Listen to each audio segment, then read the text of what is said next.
The City of York Council requested information on the number of policing across York after wanting to know details of the local team. So we submitted a Freedom of Information request to find out how many police community support officers were working in York, PCSOs, and the request was refused, and we were told to look at the police website for the numbers. So we went on the police website and there was 25, and we queried it thinking that looks too low, and we were referred back to the website saying that this is the up-to-date information.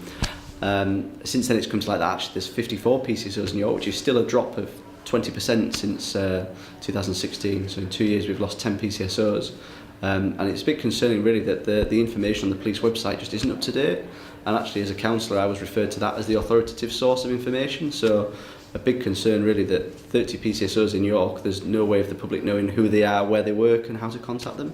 I think there's always got to be a really strong link between the police and the communities. It helps pass intelligence, it helps solve community problems before they escalate. You know, it's a really vital service, and with having a reduced number of frontline police officers available for community policing duties, then actually PCSOs fill that gap and are really needed. In terms of having a visible police presence in the city centre, it's really important to people. They want to be, you know, people are reassured by seeing uniformed officers.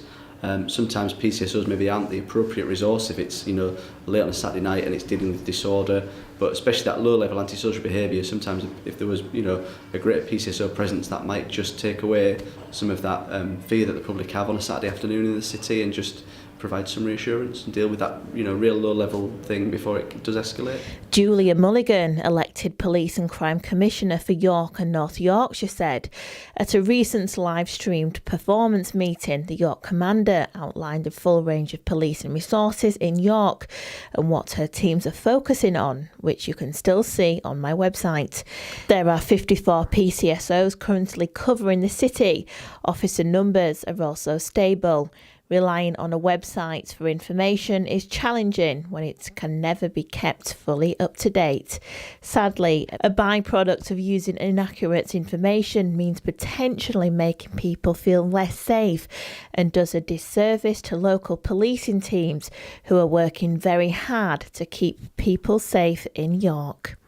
To fully understand the public's views on local policing, I will be undertaking a neighbourhood policing survey.